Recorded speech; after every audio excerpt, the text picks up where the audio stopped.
This episode of Cult House is brought to you by Indie Comics Creator Con. Featuring over 150 comic book creators, 15 publishers, and 10 panels, Indie Comics Creator Con takes place Saturday, March 15th from 10 a.m. to 6 p.m. at Southern Connecticut State University in New Haven, Connecticut. Among the guests announced so far are Heather Antos, Jim Lawson, and Mike Martz. Tickets are $8 regular or $5 if you're a student or military attendee. To get yours, visit the referral link in this episode's description or go to www.indiecomicscreatorcon.com/ref/culthouse.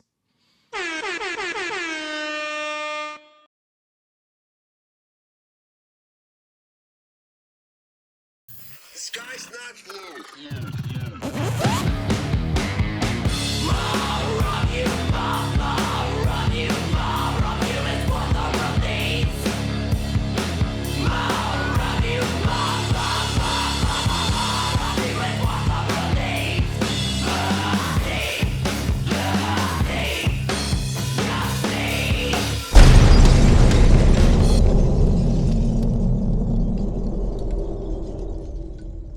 Welcome back to the Cult House Podcast. I'm your host, the Scholar of Spite and the Saturday Night Delight, Roger Riddell. Joining me today, he's the editor-in-chief for Spawn at Image Comics and Todd McFarlane Productions, Thomas Healy. How are you doing today, Thomas? I'm doing great, Roger. How you doing today? Pretty good. I'm stoked to have you on the show to talk about all things Spawn. I know that there's a handful of new titles coming up, and there's just a lot going on in the world of Spawn overall, in the Heck last yeah, few there years. is. Yes, absolutely. Absolutely. COVID kind of kicked us up a notch when we were sitting around an empty office. Todd and I one night were talking, and we just had the conversation of like, what if we expand? Because a lot of people thought that the industry was going to wither during COVID, but stores were doing home delivery, they were doing curbside pickup, and the industry was actually doing really well. So we said, well, we offer them more. For the longest time, Todd only ever had Spawn as like the one title, and there were obviously spinoffs here and there, but this was the first time he's like, what if we just start going at more? And that became the first three new ongoings: King Spawn, Gunslinger, and Scorched. And it hasn't stopped. It has not stopped. Yeah, and I mean, when the pandemic hit, I was, living out in DC at the time, and the shop that I went to out there was doing mail order, and it was kind of funny, uh, in a way that like the shop was only, I guess, like 3 miles from me, but when they would like ship out the books, for some reason the postal service had this weird sort of routing going on at the time. So they would route the books down to some like center in North Carolina and then send them all the way back up to the Oh, DC area. yeah. I think everybody probably watching this has probably tracked a package and been like, what the hell is this doing? This should have gone from point A to point B. It's at point J right now. Am I ever going to get this? But yeah, we've got a lot going on, including my first book at TMP, which I'll promote, Black Ritual, the Book of Nyx, which is based on a story about the fan favorite character of Nyx, who is currently residing as Queen of Hell. Yeah, that's definitely on the list of things that I wanted to go over with you. So let's just get into that. I know that, Nyx has been sort of she's had a complicated relationship with Al Simmons over the years, from ally to enemy to the first she spawn. Mm-hmm. So tell me a little bit about where Black Ritual, sort of picks up with her story and how it ties into her current status as the Queen of Hell. So absolutely. So the the whole idea actually came from Nat Jones, the artist from '68. That, if you've ever read '68, the zombie title, but he did a lot of work for Spawn back in the day, and he was on the book in and around the time where Nyx was in and out of Al's life. And he had run into Todd at Calgary Con, and he's like, "Hey man, I really want to do Nyx. I really want to do something with Nyx. I miss that character. I love that original She Spawn design." And he's like, "Yeah, just talk to Thomas, and we'll figure something out." And he calls me up one day, and I knew him through friends, and he's like, "Hey, I'm Nat, and I want to do this book with Nyx." I was like, "Do you know where she is right now?" He goes, "No." I just want to do like, I want to go old school goth witch with her. I'm like, well, she's the queen of hell and probably going to be that way for a while. And he was on a bun. I'm like, let me think about this.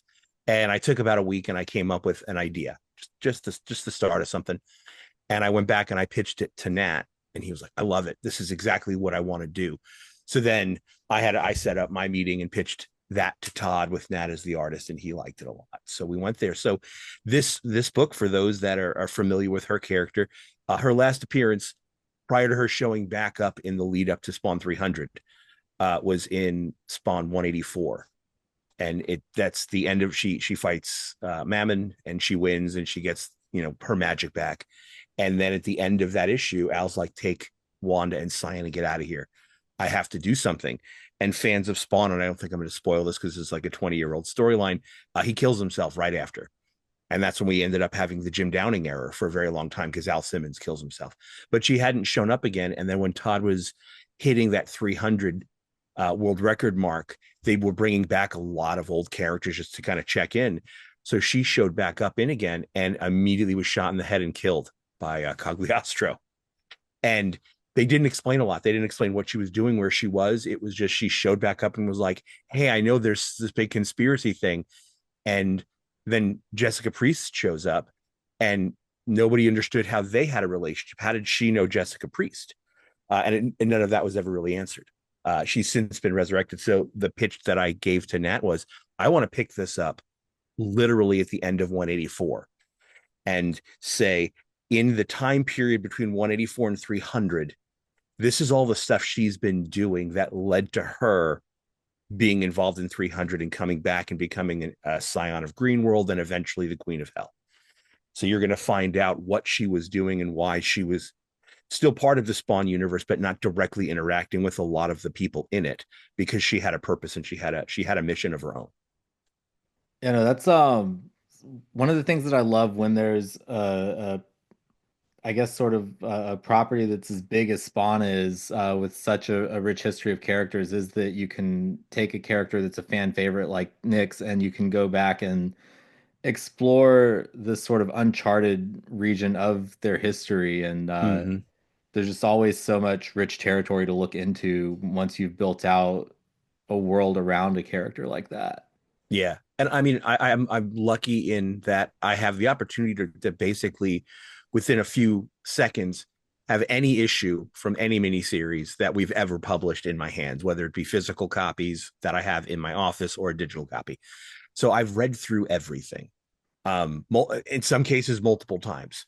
So there's a lot of threads that can be picked up on. There's a lot of characters that maybe have just been forgotten about because writers change and people don't use them, and whatever. So what Nat and I are really hoping to do is just bring a lot of stuff closure that may not have been addressed early on, as well as tell some really cool new stories for the universe. The big thing that brought both of us really in and made us excited about this project is, there's Al and his cohorts have their spawn, their hell spawn powers from hell, and then Redeemer and the angels, they have their heaven based powers, but they really haven't explained what magic is. There's been a few issues here and there, but what we wanted to do is really explore. So what does it mean for magic users? Because it's not going to be heaven or hell, it's something else. So how does that fit into the Spawn's universe? So hopefully when this first of hopefully several miniseries involving her is done, we open up more that can be explored in the Spawn universe. And you can find out that there's not just solely these kind of two factions. There's a lot of different players, and they're not always aligned. And that was the other thing, is we wanted to address magic and not have it be just, Doctor Strange, where you do a cool finger gesture and you get, laser fingers and hands and discs and stuff like that. We really wanted to, because both of us have a true interest in magic and the occult, to actually say, what if we actually not all magic is exciting, but what if we actually pulled elements from real texts, from real grimoires, from real accounts, and said, this is real and this is how it's utilized in a comic book way. So hopefully people can find some enjoyment about that. And we even talked about putting little, in the letters page, how to do a little protection spell for your house, like a real one, and putting that on the back. And, the book has kind of always pushed the limits as far as, God's not really a good guy in it. So I feel like nowadays people are going to just go, okay, that's kind of actually pretty cool. It doesn't really change the brand in any way. We're not breaking anything. We don't have to worry about a comics code anymore. So we're going to actually teach you how to do some witchcraft in a comic book. Yeah, that actually ties to something else that I wanted to ask you about because I had read online that you're an occultist, and so I was wondering, to what extent does that help when you're the editor-in-chief for a property like Spawn, and when you're writing a character like Nyx, who is also a Wiccan? It helps a lot. It helps a lot. We're gonna veer again. She's exploring her newfound abilities. She came on board as a Wiccan as when she was introduced. We're going to learn that there's more to it than that. I don't want to just say, because you can go buy a book, Gerald Gardner, founder of Wiccan, and buy one of his books. That's not what she's currently doing. That was what I think bridged her interest from being a normie into someone who's a powerful practitioner within the universe as a character. So we're going to address a lot of different faiths and practices that can be done. But yes, as a personal thing, it was very helpful. As we get closer to actually promoting the book, I was actually going to start doing a series of Instagram posts and be like, here's some of the books or some of the documents that have in some way influenced what you're going to read. We're actually going to utilize real texts and cult and quotes from real people that have existed that have done this. And I'd love to again. I love back matter in comics. I love when like the creative team like just throws out stuff. It's like, so I was like, I'm gonna do a little playlist. Like every issue is gonna have like, here's 5 songs. These 5 songs kind of sum up the weirdness that happens in this issue, or they're good background music while you're reading the issue. Or here's a movie that thematically I want you to feel this way. So I'm pulling a lot from my own personal beliefs and practice, and hopefully putting some of that of interest into the book. So yeah, if you follow me on Instagram, you go, what the hell is this weird shit that he's posting? Sorry, can I curse on this? I don't know. Oh yeah, you can, yeah.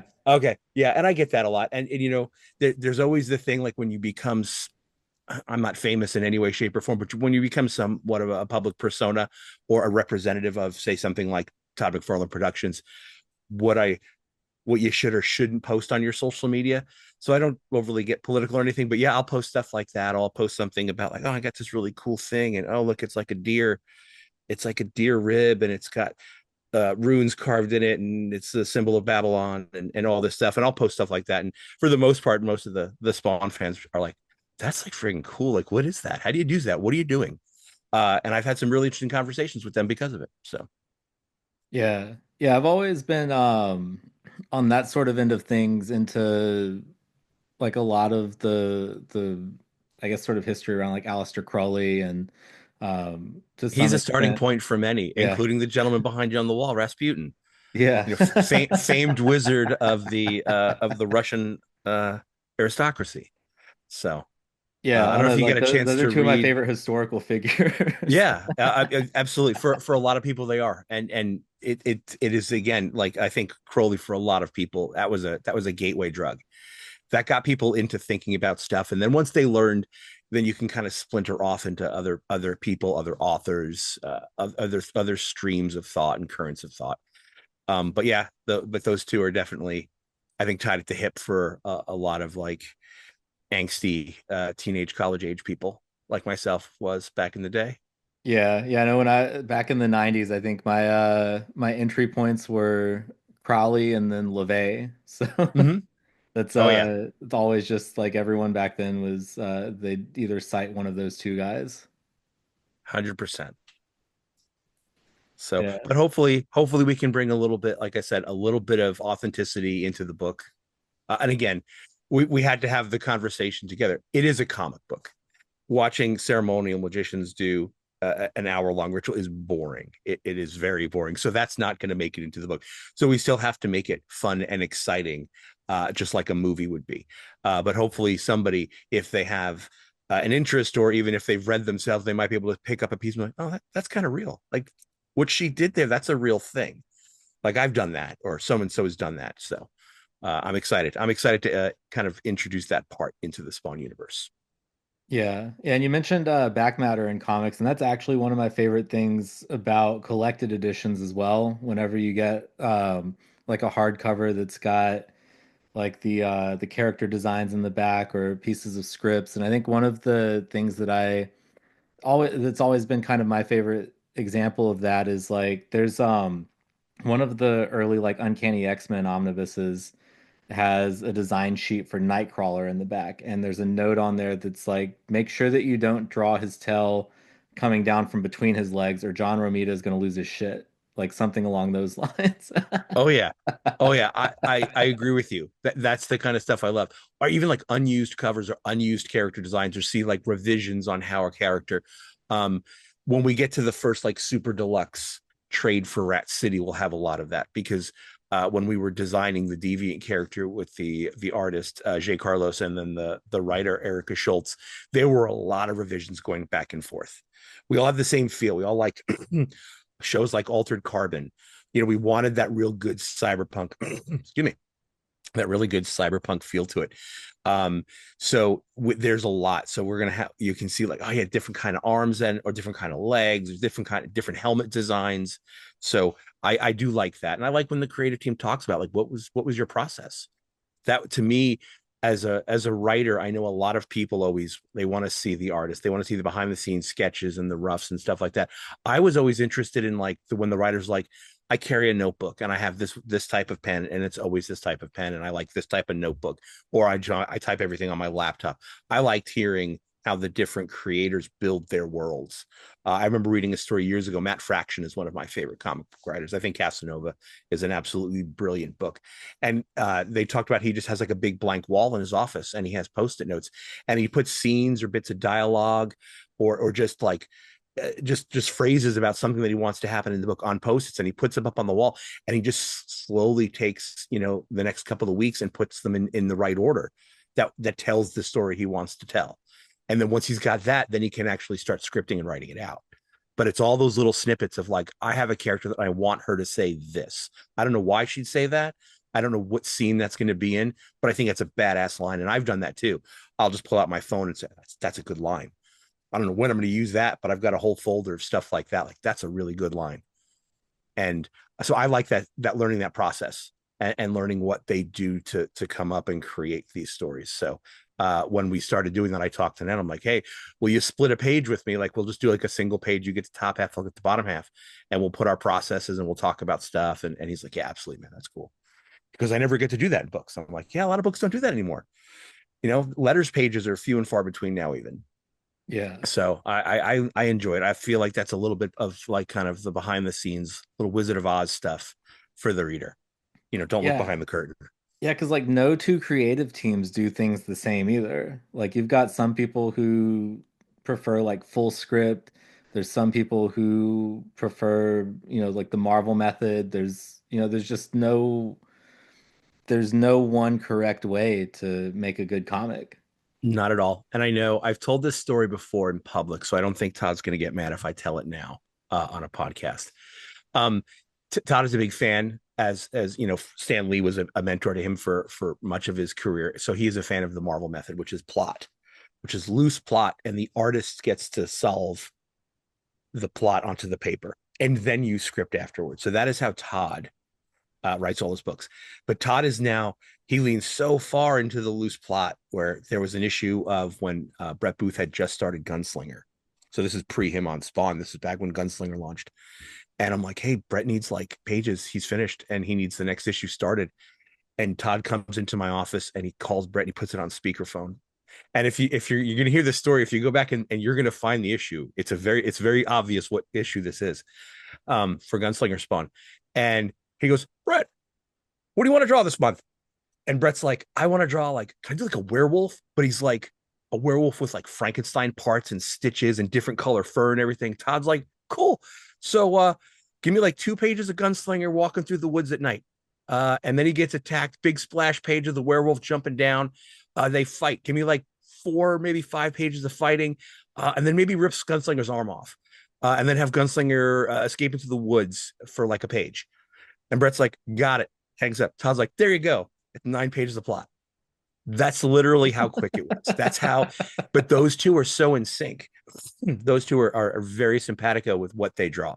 And Brett Booth's one of my favorite artists prior to even working in the industry. I grew up with his Wildstorm stuff. So I love Brett, and they just love working together.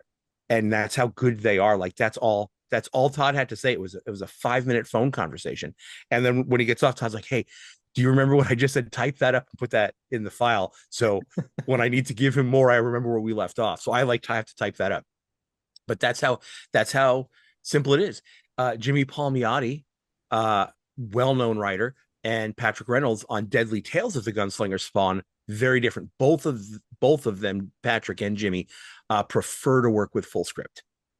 That's how Jimmy likes to do it. And Patrick asked for that. He goes, "No, I don't like loose plot. Like I'd like to have a little direction, so I make sure I'm really getting all the points that the writer wants." So Jimmy gives it full scripts for that. And I think it's the only book that we use full scripts on. Everything else is Marvel Method. But those two happen to work really well that way, so we keep it. We let that slide a little bit. But yeah, but everything else is Marvel Method. But you're right. Every creative team works differently, and sometimes it's great, and sometimes not. And I've known, I've heard stories of big name creative teams that are on big books for Marvel and DC, and these guys don't even talk on phone. Like they go through their editors. They don't dislike each other, but they're not friends. But they work because they're producing amazing comics. But it's like the writer just sends it to the editor and was like, "Do whatever you need to. I'm done. I'm handing it off. I'm working on the next one." And then the editor gets it to the artist.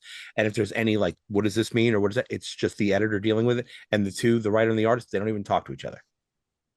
And to me, I can't do that. I text and I talk to Nat like every week. "Can you do this? What if she had this? I'm going to get this," that kind of stuff. So Yeah. Yeah, because that's wild to think about because like I don't think I could even do that if I was working on a comic. Like I would want it to be more of a collaborative experience with the artist, you know? I agree. I agree. And maybe I'm wrong. But I feel like if I'm giving the artist stuff to draw that he's excited to draw, I feel like I'm going to get better pages out of them. So I always talk to Nat and I was like, "So how do we want to set this book up?" And he's like, "Well, let's be honest, it's New York City." And I know that that's a hassle. That is a hassle for an artist. You got to draw lots of buildings. You can't just draw like a gunslinger book and be like, "Cool, it's the desert. There's like a couple of mountains way off in the back, and the rest of it's flat." I get you, and you don't want to draw windows all day. So I was like, "Well, let's do this. Like for the most part, let's set the book at night. Let's just assume, unless I say it's the daytime, it's night." So you can cut down on the skyscrapers because they're going to be lost into the darkness. So you just kind of draw some street level stuff. You can draw a lot of shadows, but this is a subculture. This is a secret community in New York City that the public, the normies, don't know exist. A bunch of different covens in all the various parts of Manhattan. So you've got like the really like snooty, rich. My family is descendant from the Mayflower hoity-toity covens that are up on like the upper east and the upper west side, that are all rich. And then you've got maybe some of like the Afro-Caribbean stuff in Harlem, the hoodoo voodoo stuff like that, and Santa Muerte and Brujeria in Spanish Harlem, and so it's there's a lot of interesting stuff that he wanted to draw. It wasn't just going to be the same thing over and over again. So like you said, having that collaboration let me kind of shape the story a little bit because I knew he was going to be excited to draw that. Because he said, "I know I want to draw this, and can we do a witch that looks like this?" I'm like, "There you go. That's a character. Do it. Have fun." Instead of me just going, "No, I need you to draw like the UN building and all 3002 of its windows," because that's where the first story takes place. Like I don't know an artist that wants to do that. So if you can find that collaboration, it works. And then sometimes like Todd and Brett, it's there all automatically because Todd writes like an artist because he is an artist first and foremost. He'll fully admit it. He's not a particularly great comic book writer. He's a great artist, but he tells great stories. So he knows, like, I'm not going to make Brett draw that. I wouldn't want to draw that. So why would I make Brett draw that? So kind of works out. Yeah. Yeah, no, I've kind of always appreciated that like with Todd it's one of those things where I've told him this before when I've interviewed him for one of my friends' websites, but like I don't consider myself like a great artist, but like I taught myself how to draw like early on by like tracing over his Spider-Man art. And then, as I got older in the 90s, Spawn came along, and I guess around like fifth or sixth grade was when the movie came out.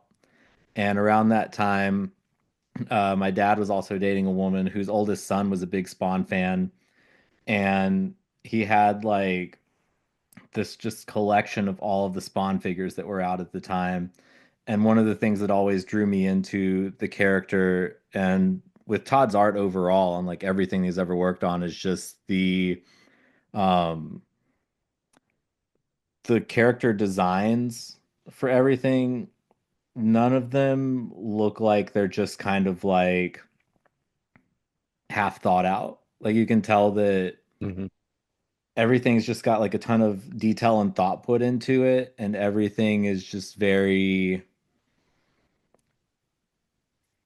for the most part, a lot of it doesn't look like anything that you've seen before. And I know a lot of that goes to his sort of philosophy on drawing monsters because there's no wrong way to draw a monster because it's just supposed to look big and scary and ugly, you know? Yep.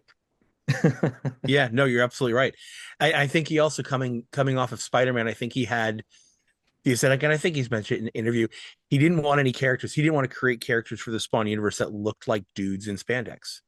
Yeah. Like everything had to have a purpose. And then like my favorite story was when he did the first few issues of Spawn. People would be like, "Oh, why is the glove had three spikes on this arm and two on this?" And then you switched it and it was on a different hand. And that's when he was like, "Oh yeah, the suit's alive, it moves." Like that wasn't the original plan. It was just supposed to be a static suit. And when he realized he wasn't drawing it the same way every time because he put so many different elements on it, that's when he came up with it of like, "Oh yeah, it's alive, it's symbiote." So again, I think it shows he didn't want it to just look like a dude in a suit. So there had to be a justification for a lot of it. Like you said, there's purpose built into a lot of these designs. Yeah. Yeah. And I mean, even with the whole concept of Spawn, he and I have talked about before how the character at its core, it's not like a superhero story, it's a horror story. 100%. And it has flip flopped throughout the years. I mean, it's been going for 30 plus years now with different writing teams.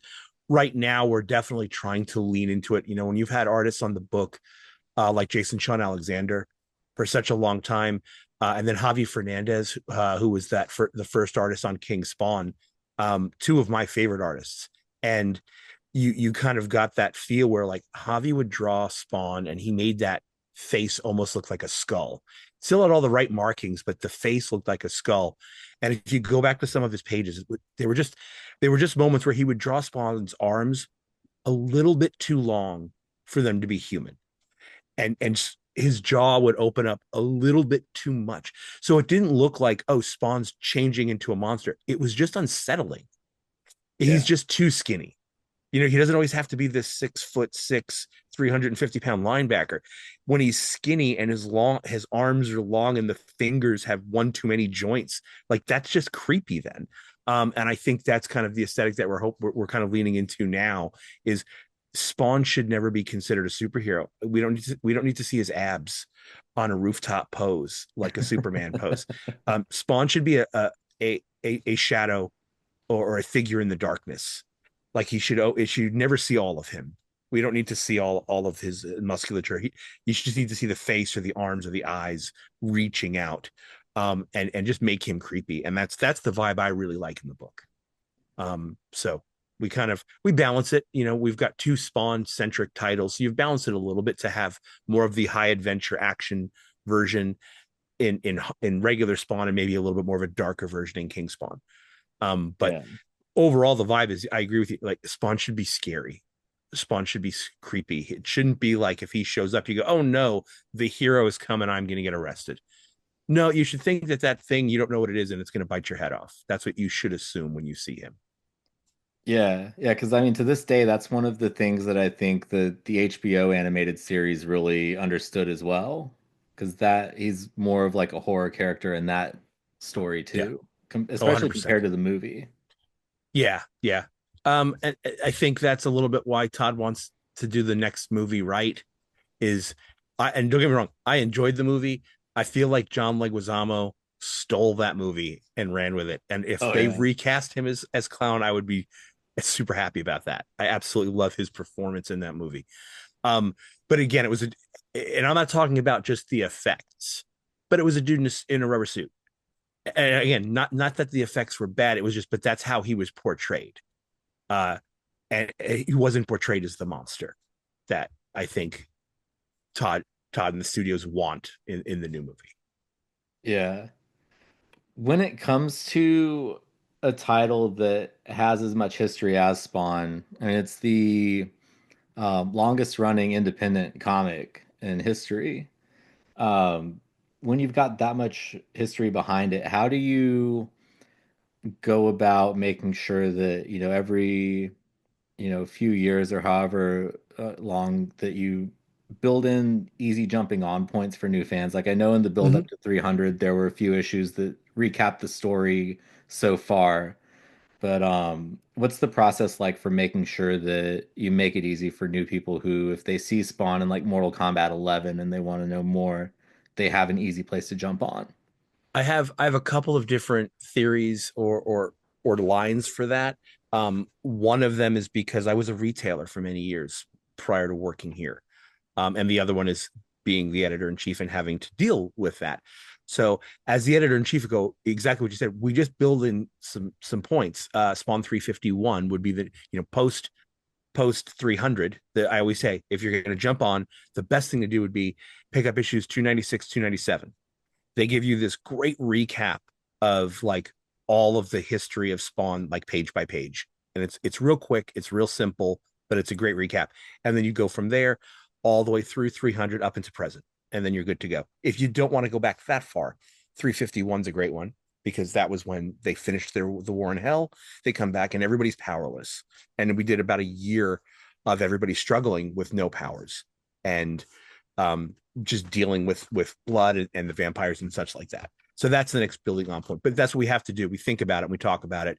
If we're going to have a big crossover storyline, where's the first breadcrumb for the next storyline going to be planted? So this is we can point to it. That's how I would do it as editor in chief. As a former retailer, I just and I've had this conversation because I'm a big fan of going to like the Spawn Reddit or some of the Facebook groups, and inevitably somebody goes, "I saw the HBO show, or I saw the movie, or I played Mortal Kombat, or I got the skin in Call of Duty, and that was cool. Where do I start?" It's a comic book. This is not War and Peace. Just just go to the comic book store, buy the current issue, and just start reading. And I promise, 2 issues, you'll figure it out. You'll figure it out, and then you can go from there. Now, the collector mentality, though, is very prevalent in the industry now. So people are like, well, I don't want to start at like issue 22. Well, then go get the trades and get issue 1 to 6 in the first trade, and then 7 to 12 in the next one. So yeah, I kind of have two frames of mind. I don't think that this is so difficult to figure out if you just go buy an issue. Spend your $2.99 and just go buy an issue and just start reading. You will get it, I promise you. And if you don't, you come back to the same form and be like, hey, I didn't get this. Is this a reference to something? And somebody will be like, yeah, that's Overkill. He's my favorite character. And he should, and somebody will give you this great because the Spawn fans are phenomenal at sharing their love of the character. Um, so that's really it. But yeah, we do plan for it. We do plan for the inevitable. This is going to be a jumping on point at every 50 or so issues. Yeah. Yeah, I think the compendiums are really good for that too. 100%. That is honestly, if you're looking to catch up, it's the best and easily the most cost effective way because there's some single issues of Spawn that are stupidly priced. So, I mean, I don't even have a complete run of Spawn singles. But yes, the compendiums are great for what they are. 50 issues, $60, and you can catch up. And we're going to be coming out with the last one this year, not the last one ever, but the last one that's going to catch everything up to the last chunk of 50 issues, and then we'll have to wait another year or so for the next one to come out. But Yeah. we tried very, very hard to get those out regularly. So it wasn't like we're going to do one a year. It was like, no, we're going to try to get these out because we want people to be involved. We want to keep them in print. That way, retailers, if somebody comes in, I played Call of Duty and I got the Spawn skin, they go right to their shelf and they've got all six. 7 just came out, I think, and like there it is. This is the story right here. You can start, grab one, and come back next month and buy another one. Yeah. Do you know if there's any plans to do like hardcover formats of those? Of the 50, Probably not, because we already have the Spawn Deluxe editions, which are I think those are 25 issues, the Oh, okay. slipcase ones. That's kind of like our version of the high end slipcase. And then there's the Spawn hardcovers, which are 12 issues each. Oh, okay. So I don't think we're going to go a hardcover 50. At least Yeah. there's no plans right now for it. Who's to say down the road? Yeah, I've been Maybe. wanting to like switch my Spawn trades over to like hardcover format, but I didn't know for sure what the best route to go with that would be. So I think Yeah. I I'll would be say looking at those since slip covers. Yeah, the slip cases are great. When they did a black and white before I started there of a compendium, it's black and white compendium that had the first 50. And they did black and white because at the time the technology wasn't there. They were like, if there's color, the pages are thicker because of all the ink, it won't hold together. So I reached out and I saw that Image was doing some of their other books in the new format, the color compendiums. So we reached out to Image and I talked to them and they're like, oh yeah, it's way easier now. The books they're not nearly as fragile. The printing is better. It's easier to do. So we switched right over to that and immediately they became a huge seller for us. But I want to pack as much content as I can, which is why, and I do know there's a complaint for it. Like people are like, oh, there's no covers. Well, if I did 50, there's like another 100 plus pages. 100 plus pages adds a lot. It adds a lot to the printing costs and it adds a lot to the integrity of, is that book going to rip if it's sitting on your lap? Yeah. Everything adds weight, and that's stuff that we have to calculate. So I just made the executive decision to say, I'd rather there be the content and we can fit 50 plus issues in every compendium. And we'll worry about the covers. We'll put those in all of the other versions as well as the cover galleries. So you're still going to have access to all of the covers, but the compendiums are the ones I go, this is just if you want to read the book. If you just want to catch up and read it, here's what you go. This is your thing. If you want to get the fancy back matter, get the nice slipcase.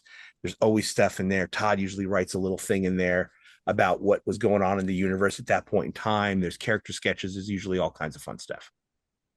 Yeah. Yeah, I think just going back to the point about like finding a good jumping on point, one of the things that I really appreciate about Spawn overall is that the numbering has never changed.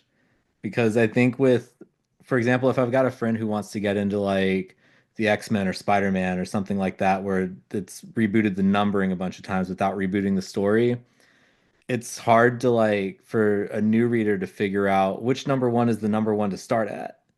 Exactly. And again, that goes back to when you were talking before about building in those jumping on points.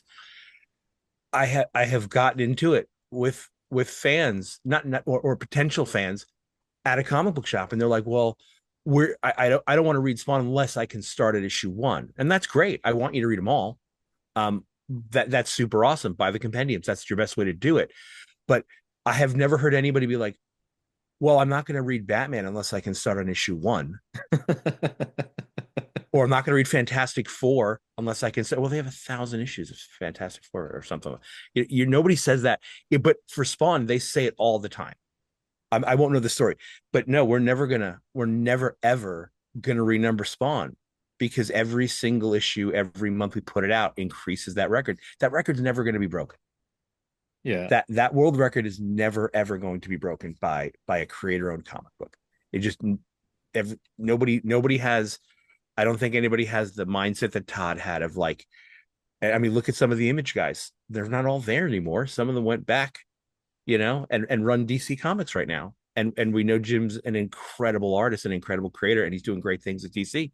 But they all came over to work with those characters that they created, and some of them just didn't feel like working with those characters. And Todd's like, no, I just want to keep doing Spawn. And we get pitches all the time. What if you also do a line of new comics with this? And he's like, no, it's going to take away from Spawn. Yeah, we'll spin off stuff from Spawn, but I just want to do Spawn. And Eric Larson just wants to do Savage Dragon. And I love them both for that. I love that they were like, no, this is the character I came up with. This is what I've always wanted to work on. Spawn and Savage Dragon. And those two guys stuck it out. And they're still creating for those characters pretty much exclusively. And I Yeah. think that's super cool. I think that's super cool. Hopefully one day I get to do something as impactful as that. But right now, I'm super excited just to be playing around in the Spawn universe. As someone who bought Spawn #1, the week it came out, and I remember looking at it and go, "Well, the paper is incredible," because they were still printing on newsprint. Marvel and DC were still on newsprint at that point. So you're comparing the old newsprint color to the glossy paper of Spawn #1 in 1992. I was like, "This is beautiful." And then I see the price, $1.95. That's stupid. Who wants to buy $1.95 comic? That's ridiculous. But we still bought them. But I mean, that changed the industry without a Yeah. doubt. I mean, Todd at that point was, I mean, I guess when he was at Marvel, he had started really breaking the boundaries of, what you could do on a page where he was just going outside of the boxes. And I've always loved that. Like even over into Spawn, you don't have that much white space on any of the pages at any given time. No, no, he loves to draw. He just loves to draw. He just sits in the office. Well, when he's there now, he's a busy man. But like when I first started and he was in the office a lot, he would just come into my office to get out of his office because I think he was hiding in my office. Some people wouldn't bug him, and he just loves to doodle. He just like I still have it. If you remember, I think it was like 3 maybe 4 years ago, he did a cover for the Overstreet Price Guide with Spawn on a gargoyle, and underneath it was Spider-Man, Yeah. and it was the two of them, and he even said he was doing this. I think this is the first time I've ever drawn them together on a page. Like I've never done it before. This is it. And it started out as we just, we have comic boards in the office, and he just grabbed one and he just started drawing it. And then I think he realized like I got to do a lot of meetings. I'm gonna have to finish this over the next couple of weeks digitally. So we scanned it. But I still have that original board. It just, he just left it in my office. I'm like, this is the board. This is the first time he ever drew Spider-Man and Spawn, and it's just like sitting on a shelf in my office. And I'm like, I should frame that, I should put that up on the wall. This is Yeah. amazing. But yeah, he just loves to draw. He just loves to draw, and he loves to ink. He loves inking over people's stuff. I think he likes playing with different styles and seeing what he can do. So it is really fun to watch somebody that has been in the industry that long and is not burnt or jaded by it. Like the Yeah. man just still loves comics. Stan Lee, I feel, was the exact same way. He just loved comic books. It was just in his blood. It wasn't just for the money. He just loved creating and working in the industry. And it's getting to work with somebody like that is just incredible. Yeah. No, I love the whole like process of inking too, where like I've watched my friend Jay Leiston ink stuff before, and like he's explained to me how with different artists he'll have different approaches to the inking process, and like sometimes him inking might also just involve him filling in background details like some of the buildings and things like that. Mm-hmm. Yep. Yeah. Good. Yeah. I wish I never had the artistic stuff. So I do get a lot of enjoyment from watching an artist to kind of like tackle a page and see how they're going to do it and watch it. So I feel like I've got a good job that I get to sneak peek at a lot of people. So When it comes to new ideas within the Spawn universe, what are the pitch meetings to Todd like if they're coming from, just other creators, and what is that process um, where he just signs off on new things? for the most part, everything is filtered through me. So I get the pitch first. Um, and then we kind of go because I know because he trusts me enough to know, okay, I know where we're going for the next 2 or 3 years because I'll make sure that I keep having meetings with Todd. He doesn't necessarily plan so far ahead. He knows what maybe the next issue or two of his story is. But with guys like Jimmy Palmiotti, Rory McConville, who's doing King Spawn right now, John Layman on Scorched, um, those core books all still have to follow like roughly the same plot. We don't want them spinning out like, why does she Spawn, lose her left arm in one issue and she has it back in Spawn, like those continuity bits and pieces I manage. So we follow that, and I usually find out what Rory and John are planning for those characters.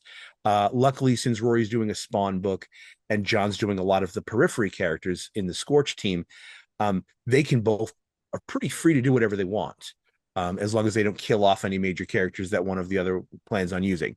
So once I kind of know where they are, and they've kind of given me some rough ideas for the next, potentially years worth of story, I kind of then will fill Todd in like, hey, this is where they want to do it. And that's when Todd might go, oh, I like that idea. Let's make sure Spawn gets to that point and intersects too. I like that idea that John's doing in Scorch. So we'll play together. So it kind of works out that way. So that's where we are with the kind of like the core books, the 4 core books as what I call them. Then you've got all the books on the periphery that don't necessarily affect the Spawn main title, like the Sam and Twitch books. So we've got Sam and Twitch case files. Most of those guys, Todd wrote the first arc. Jordan Burrell is kind of co-writing with Todd for the second. I'm going to write the third arc.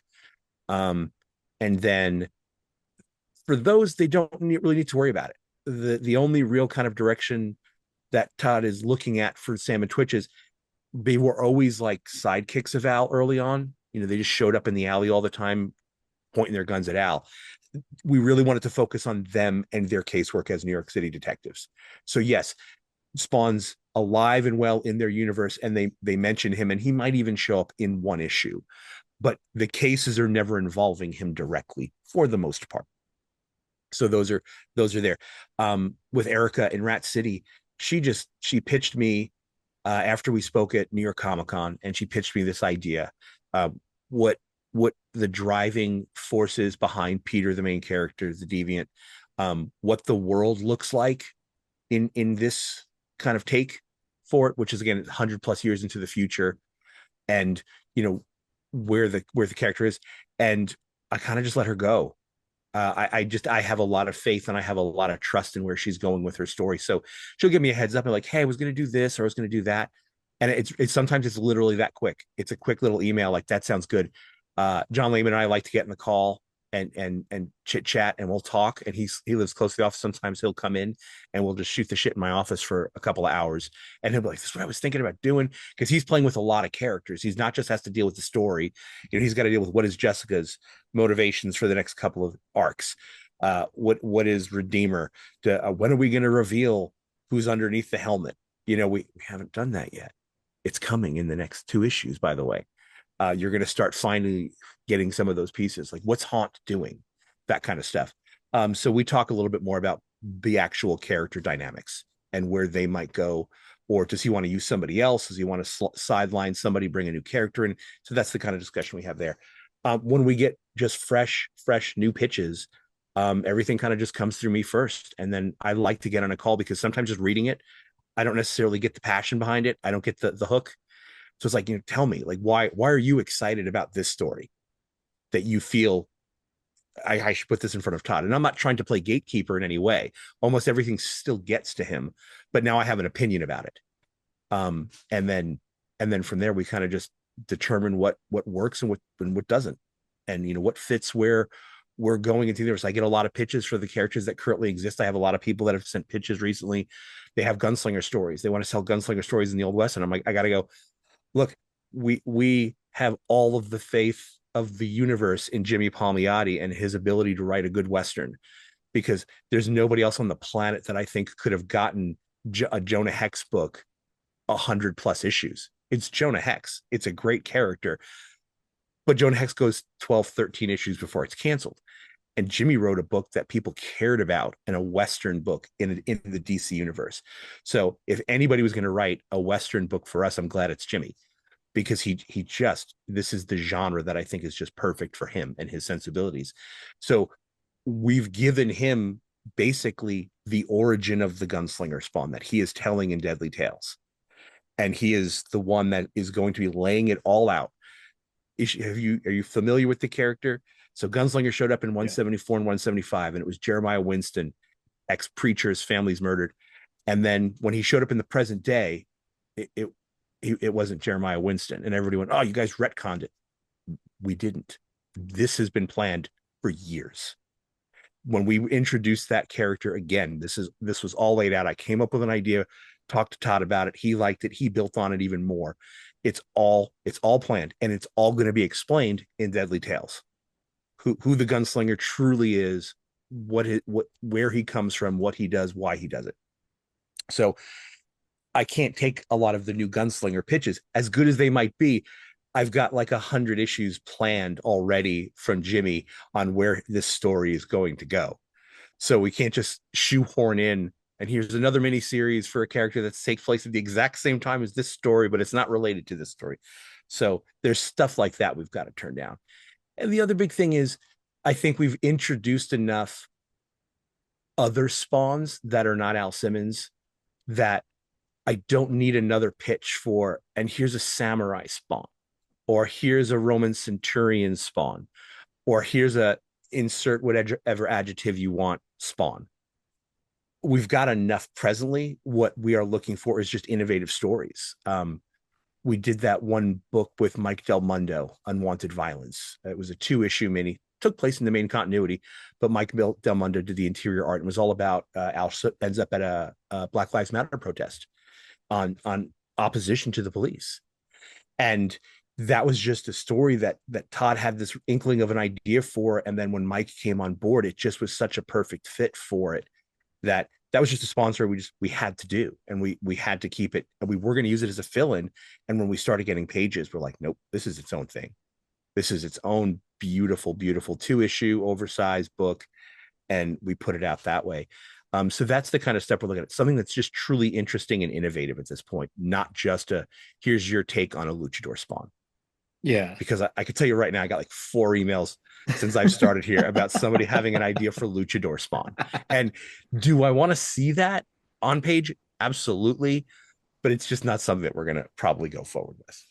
Yeah, I mean that's goes back to another thing that I really like about the Spawn franchise is that as much as the mythos sets up that there's just like a lot of other hell spawns aside from Al Simmons over, centuries, there's never a point where it feels like the market's being flooded with a whole bunch of different variations of Spawn to the point that you've got a lot of these alternate versions that have shallow backstories versus a handful of alternate versions that have deeper backstories. Yeah. And it was almost there. When we did Spawn's Universe 1, which was like the oversized 60 plus pages, and it had a bunch of different stories, that was, we put the call out to friends that Todd had worked with, people that I knew, people that had been waiting to work with us, whether they can. And some of the artists were like, look, I can do 6 pages. That's all I got between this book for Marvel and this book of DC. It's like, cool. We'll come up with a 6-page story for you. So there was a lot of that. And then some of those mini stories carried into, King Spawn 1, Gunslinger 1, and Scorched 1. So we had a lot of these little stories. And that's what a lot of that was. So at the first version of expansion of this universe, that was the immediate go-to, I think, for a lot of people. It was just, okay, cool. What's this new spawn I can come up with? It's Spartan Spawn, whatever. And that was the easy go-to. Now, I'm not saying that the stories were not good, but that was the easy go-to. And real quick, we went, oh, we gotta hold off, because we're not going to be able to, like you said, truly delve into this character. We're going to just be like, that's a cool design, right? We can make a figure of that, right? Cool. But no, that's not what we want to do. We want to come up with something cool. So we pulled the reins pretty quickly on stuff like that and said, okay, no. We're going to focus on some character building and character development. What interesting new thing can we do with Redeemer? A new Redeemer shows up. He's kind of like an old man with white hair, and he's got no eyes. His eyes are all, you can see the scars all cut out. He's got 2 eye patches. Sometimes he wears sunglasses. Like, what's his deal? We're finding out now. A lot of these things were like little seeds that were planted 2 years ago, knowing we were going to get to it. Because if you introduce a new character and then immediately do the big reveal, nobody cares, because he's a new character. They had nothing tied to him anyway. So let's bring in this character, throw him onto the Scorched with other people. And there's still instances where I see people reading a book like The Scorched, and they're still not asking the questions that I kind of hoped they were going to ask, which is, you've got a team, at least when it first started, it's changed a little bit, but you have a team full of spawns. Why is there a Redeemer working with them? That kind of seems anti what we've established in 300 plus issues they're not supposed to like each other. There's reasoning behind all of it. Yeah. So um it's interesting to see where some of the writers can take it when you give them a little bit of restrictions and be like, don't just create new Spawn characters. We're good. We want to see some interesting things. I thought putting Medieval and Mark Rosen together, that was Todd's idea. I thought that was a brilliant idea because it was a character that was just kind of like, to quote Spider-Man, he's the guy in the chair. He's just the computer nerd. But now you've got him as a character where he transforms into arguably one of the most powerful Spawns, who was a fan favorite character, but never from the modern day books. And now he's right there in the modern day books, and it all works based on the storyline because of the explosion where it just kind of pulled everybody together. So we've had some luck in having good people come on board and be willing to take up kind of like the torch and take the baton and kind of run in some interesting directions. Yeah, and like Medieval Spawn was probably like the go-to like alternate Spawn that I remember from when, Mm-hmm. I first got into the character in the 90s. And I'm talking to Rory about his Medieval Spawn series next week, but there was another I guess sort of new Spawn mini series that was announced last year that you were attached to called Spawn 77. Is that still coming out in the next few months? That is still happening. It is not coming out in the next few months. It'll probably be closer to end of year, maybe closer to New York Comic Con. Um, that has been reworked a little bit, and in my opinion, to the better. So because that was just based on the original design that Todd did it, and it was called Spawn 77 because the first time he drew the character of Spawn was 1977 in a notebook, and that was the original character design from all of those years ago. So as the production was going to start progressing a little bit, and then the Microsoft, the McFarlane Toys side of things made that figure set with Todd and the Spawn 77 character. I think Todd got a little nostalgic about what he thought that character was back in the day. Again, because it's a very different character than what's in there. So we had a great meeting with myself and Mark and Todd, and it was like, yeah, you two should do this, because Mark was the one that approached us with this idea because he had done Mark Spears, the artist, he had done some artwork with that character when, like, and every once in a while it shows up on Todd's Instagram. And so he did this, and that's I showed Tom, look at this. How cool is this? So they're reworking some of the plot and everything. So that's kind of like going to be a project for the two of them. But as the year progresses, there'll be another announcement about that. But yes, it is still 100% happening because it's such a cool, fun idea.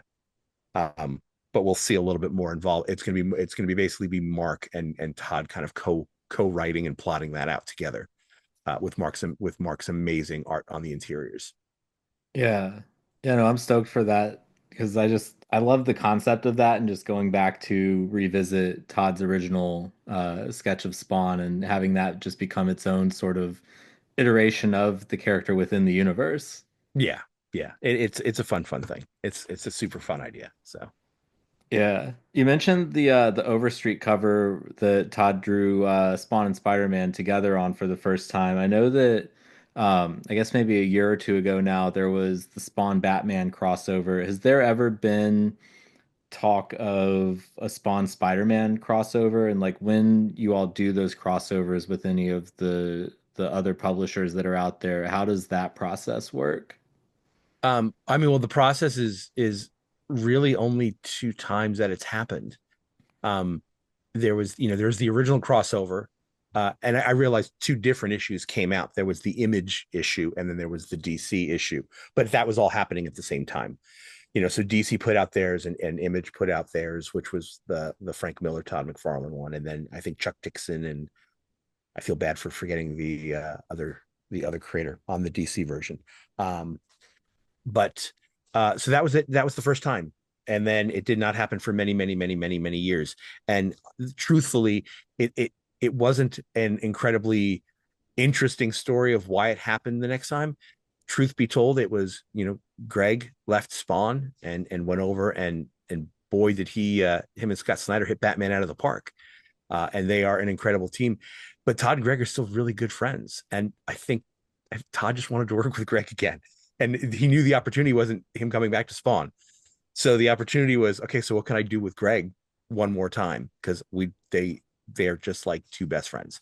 So the discussion started up of like, all right, we'll do one. We can do one of the Batman Spawn things again, and it worked, and it was great, and it worked out really really well. I got to be part of that process of working with them and managing all the files. I was the publishing coordinator at that point, and just managing files back and forth and seeing everything coming in and seeing Todd inking over Greg and some of the stuff that Jonathan Glapion did over who was Greg's Batman inker, and now an artist in and of his own right with his new book coming out.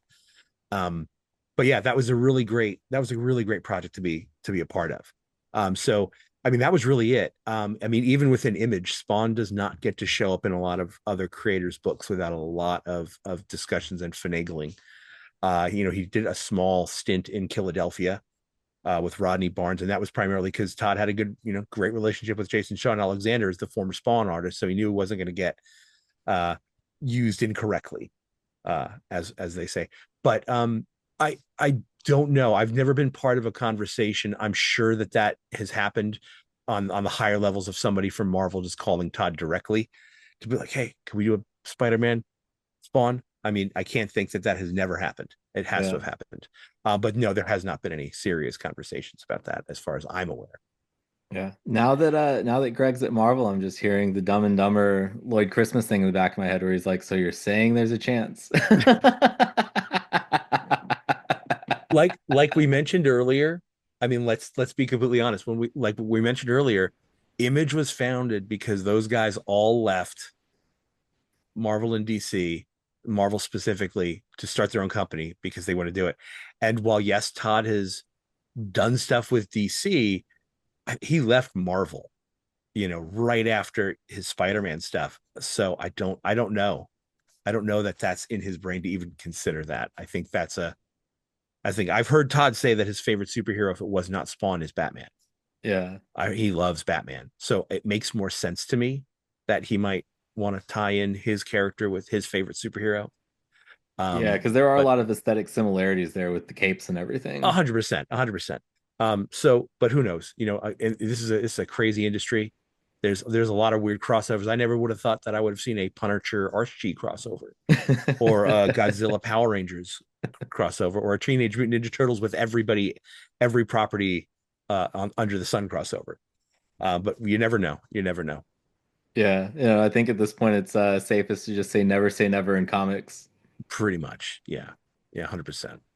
So yeah, I've had you for about an hour now, and I don't want to take up your whole evening, but is there anything that we haven't talked about that you want to make sure is out there? Um, as far as the Spawn universe goes, we do have a couple more books that are coming out and ready to go. The Curse of Shirley Johnson is probably the book that even outside of my own stuff that I'm most excited about. Jonathan Glapion on art, Daniel Enriquez is writing. This was a book that was originally solicited as No Home Here. Due to reasons, the title was changed, so we had to resolicit it.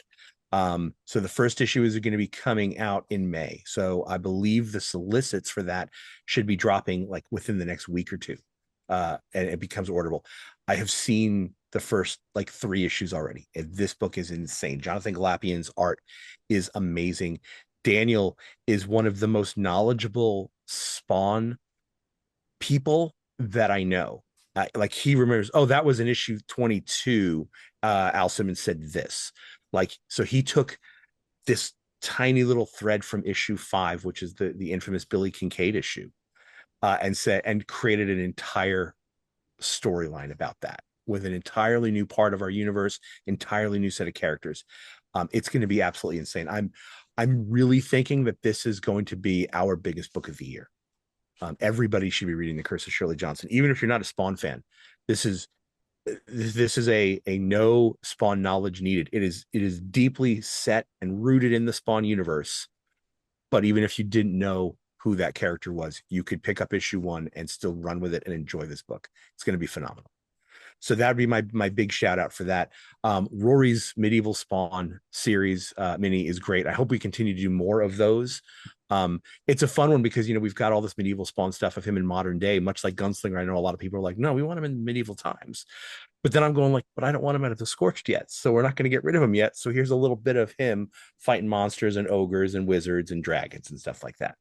So that'll be good. And then, of course, long awaited, but Liam Sharp's coming back for Spawn Dark Ages. And that'll be a 9-issue mini. And that'll also be coming out later this year alongside Spawn 77. And that looks amazing. That is an absolutely beautiful, beautiful book. We've got a She Spawn miniseries by Gail Simone that'll be coming out later this year. Also with incredible art by an artist named Iguara from Brazil, I believe. Absolutely fun. This is just Gail just came to us and said, "Hey, I've got an idea for a weird She Spawn story. It's just like a solo situation that she goes and deals with, and it's just like we were talking about it before. It's just the right amount of weird and interesting that we just immediately were like, that's it. You got it. How many issues do you want? We're giving them to you. So that's coming. And then Tim Seeley and Joseph Illich are co-writing a series called Bloodletter, which the solicits for that'll be out in about a month or two. And you'll see again another little bit of a different corner of the Spawn universe. Not dealing with a Spawn character, but dealing with somebody that is tied to Al Simmons from his days in the CIA. So very, very interesting stuff. And then, of course, Black Ritual, the Book of Nyx. Our goal, our hope, our plan is to do a series of mini-series, 7 issues long. Nat and I really want to just take at this character and just delve into it and say, this is all of the stuff she was doing behind the scenes. So I really hope everybody digs it. And I hope they continue to buy it. And if that's the case, we can do another one and another and another. And then eventually catch her up and she's back in the present day and we see how it all ties into where she's currently at, because that is the plan. It's not just throwing this is a cool character that we could sell a book on and let's not have the stories matter. Like all of the stuff Nat and I have planned matters to stuff that either is happening, has happened, or will happen in the Spawn universe. It is all actual stuff that is integral to the lore and fills in plot holes and gaps that have not been addressed yet. Yeah. I'm stoked to check out all of those. That's like a murderer's row of just creators It whose work is. I'm It into. it is. And we're trying. I know it sounds a lot, and I know it sounds like a lot. And the last thing we want to do is just people going like, oh, they're just throwing everything out and it's too much, too much. Like almost all of these are mini series. We know it's a lot, and we're not trying to say now you've got to buy 12 ongoing titles every month that are just Spawn, as well as all of your other monthly books. Because I know I read Marvel, DC, and Vault and Distillery, and I've got a pull list. I've got all those books on there too. I only have so many dollars every month. So that's one of the reasons that we're trying to do. We still keep our prices low. We still have that really nice cardstock cover. We still use the really good paper. But for the majority of all of those books that are announced, they're all miniseries. So they're going to just a couple of months and then you're done. And if you dug it, great. If not, you don't have to pick up the next part if it's another miniseries or whatever. But we're not trying to kill anybody's wallet. We just want to start offering books to people that may not care about Al Simmons' Spawn, but they like Westerns and maybe they like some horror movies. Well, then read Deadly Tales. It's just a cool Western. I describe that book as 310 to Yuma meets Bone Tomahawk. It is super aggressive Western violence, and it's awesome. Or if you just like cyberpunk, you like playing Cyberpunk 2077, which I play almost every single day. I love that game. And you liked Altered Carbon and you like Blade Runner, read Rat City. Just sci-fi. It's just cool sci-fi. You don't have to read regular Spawn to appreciate that book. Just read Rat City. If you like weird occult, weird stuff, read my book, read Black Ritual. You'll dig it. So that's kind of what we're trying to do. We're not trying to. I don't expect everybody to get every title that comes out through TMP. Not even our plan. But hopefully we can offer a variety that if you like Spawn, maybe your boyfriend, your girlfriend, your younger brother, your younger sister, you're trying to get them into comics. Oh, well, she might like this. My younger sister might like this She Spawn thing because that's super badass. And it's written by a really awesome female creator.